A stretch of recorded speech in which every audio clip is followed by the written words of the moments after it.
So the Marlins are advancing to the National League Division Series. They just swept the Marlins, the Cubs. The Marlins just swept the Cubs at Wrigley Field. I'm so excited I can't even talk.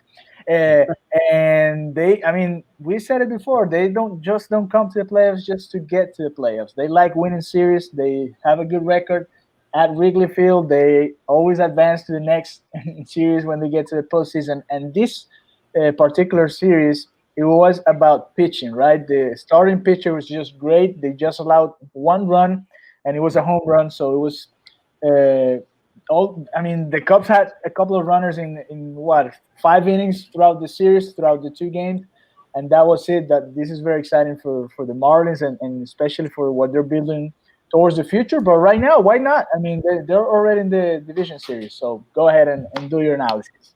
Yeah, and listen, like you said, this was spectacular, right?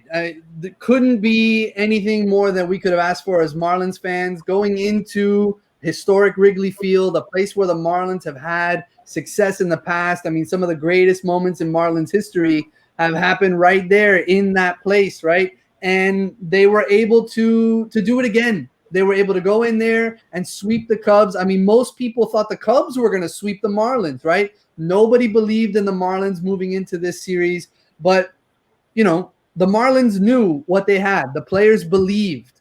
The front office believed. They've talked about why not us all season long.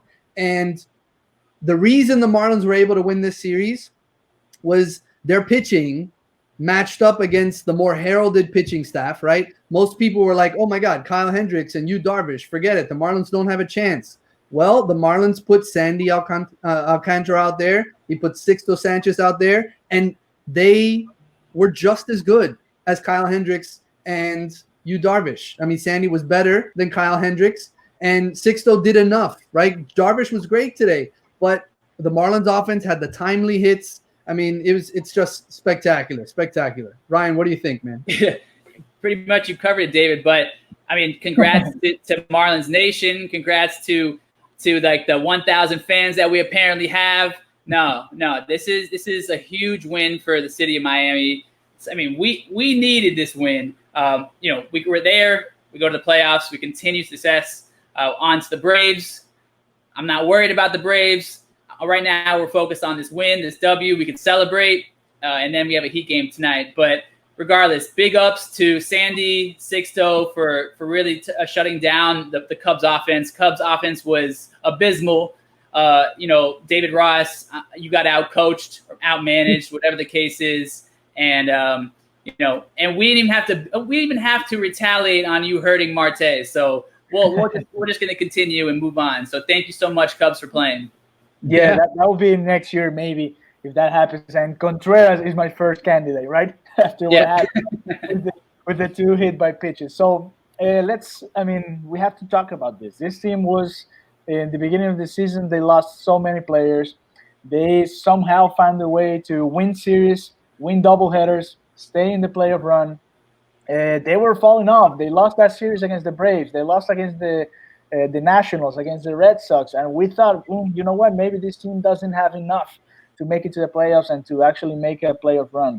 And now they just advanced to the National League Division Series. They're going to face the Braves, of course. But talking about that, this team came from playing a bunch of no names for us, at least. Probably in MLB, they knew who they were. But for us here in Miami, we just didn't know 10 or 15 players that came up at that point, and now they're going and they advance in the playoffs a little farther than a lot of people thought. No, I mean definitely farther than anybody thought. Like nobody picked the Marlins to get into this position at all. The Marlins were viewed as a team that was going to lose, 40 games this season. I think the over/under in Vegas was like 24 wins, right? And the fact that the baseball pundits, the reporters, the major outlets, they all picked the Marlins to be in last place, right? I mean, the bottom feeders label comes from somewhere, right? Everybody expected the Marlins to be in last place again. But the fact that this club came together, they showed the resiliency that they've had all season long. It's a credit to them. the players, the coaches, the front office, the fact that they were able to rally around each other and then push forward and not only secure a playoff berth, but to win a series. I mean, the Marlins are now 7-1 in elimination games in franchise history, with the only loss coming in Game 6 of the World Series in 1997. We all know what happened in 97 in Game 7, right? The Marlins have never lost a postseason series now. They are now 7-0 in postseason series, and they're moving on to play a club that everybody's going to underestimate them again. Everybody's going to pick the Braves. Everybody's going to pick the Braves in 3, the Braves in 4. And I wouldn't be surprised if the Marlins can win this series against the Braves moving forward, because the reality is the Marlins pitching staff is stronger than Atlanta's pitching staff. Yeah. Yes, Atlanta has Atlanta has the better lineup, 100%. Okay. But the Marlins pitching staff is right now stronger than Atlanta's pitching staff. You know, they don't have 3 guys the way that the Marlins have. They don't have a Sandy and a Sixto and a Pablo. They don't have that. They have Max Fried. That's it. Right? Yeah, and maybe Anderson, who pitched the second game. I mean, he's a prospect. He's a young arm.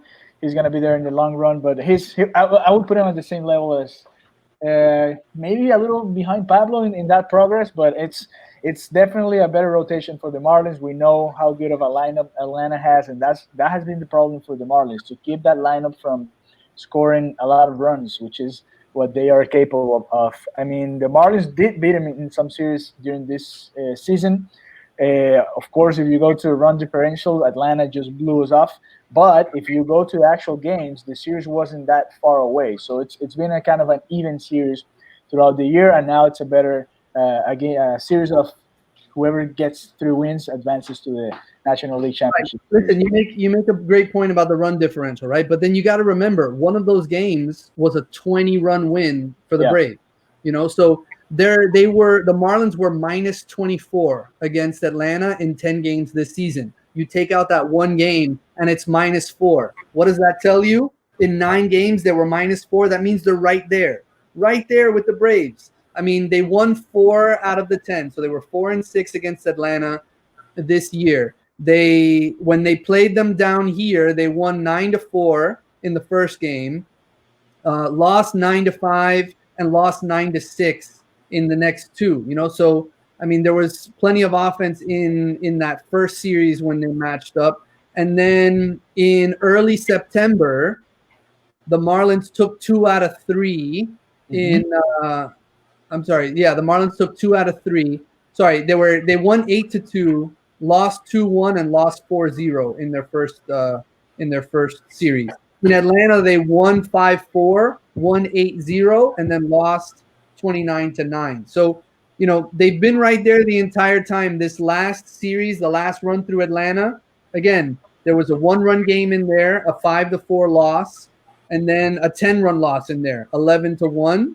And then a 9-4 loss and a 4-2 win. So there were some lopsided games in there. But if you think about those games, the 20-9 game, Pablo Lopez runs into trouble. It was, I think, in the 2nd or 3rd inning. I think it was in the 2nd inning. He runs into trouble. There was a bang play at third base, and it seemed pretty clear that Acuna was out. Or the base runner, I think it was Acuna, was out, and then the call wasn't overturned. If he gets that out there, they're out of the inning completely, and the floodgates don't open for Atlanta, right? And then if you look at the pitching staff, it's a very different pitching staff, right? Look at the guys that Mattingly used out of the bullpen in this series.